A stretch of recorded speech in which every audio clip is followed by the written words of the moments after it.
Now, for all of you who have seen the movie It Follows, you understand the basic premise. This monster that can't be seen by outside parties, but is seen by the person who is about to be murdered, basically follows you and eventually kills you. It's always moving at a slow walk. This scene in the movie strikes me because it gives us a bit of info about the entity that's following her. And it's rather interesting to me because I've never seen anything like this in film before. Usually you can either kill the thing or you can't. There's no wiggle room there. But with this one, this scene shows that you can stun it, but it still just gets right back up, which I've never seen before. Also, this scene is also less striking to me than the other point, but this scene is really an aha moment for all the characters involved. Up until this point, none of them believe her on her story of this thing that's following her. It's just, it's too crazy for any rational person to believe. I mean, I'm sure you yourself, if you heard your friend talk about this, would be like, sure thing, you're having problems. So, I mean, they're not with her because they're genuinely afraid this thing's going to kill her, but because they are afraid for her. They, at this moment, do not know just how severe it is. You can tell by how all relaxed they all seem. To them, life is still normal, but in T-minus however long it takes the person on the left to approach her, everything's going to change from that point on. But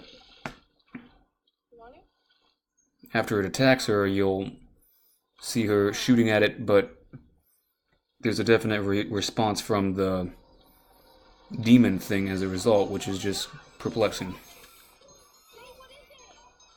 This scene, he picks up a chair and hits it with it, which usually if it's something like that, a demon, you can't even interact with it. Well, in this case, you can.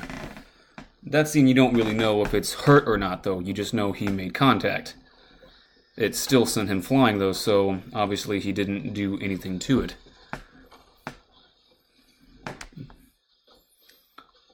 But this is when she starts popping rounds at it in a frenzy, but then again, too, if anyone knew how to handle a gun in any way, shape, or form, you'd be doing the same, I'm sure.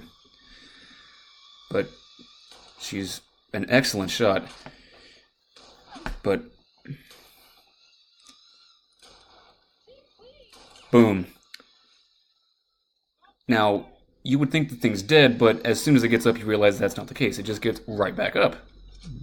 But if the thing isn't even hurt by it, then why did it look stunned at all? And this is a recurring thing throughout the film. Whenever the thing gets shot, it seems wounded, but it's not really wounded. It just gets right back up, and it makes me question, because you have the saying, if it bleeds, you can kill it, meaning it either gives a little bit, which means you can kill it, or it doesn't give it all, and it's, just not going to die, period. But this thing does both. It bleeds, but you still can't kill it, it seems. It's just really kind of... It really piques my curiosity at this. And this is the only film I've ever seen this done in, where this thing, the insurmountable evil, can be stunned but not stopped. And you see in a few seconds that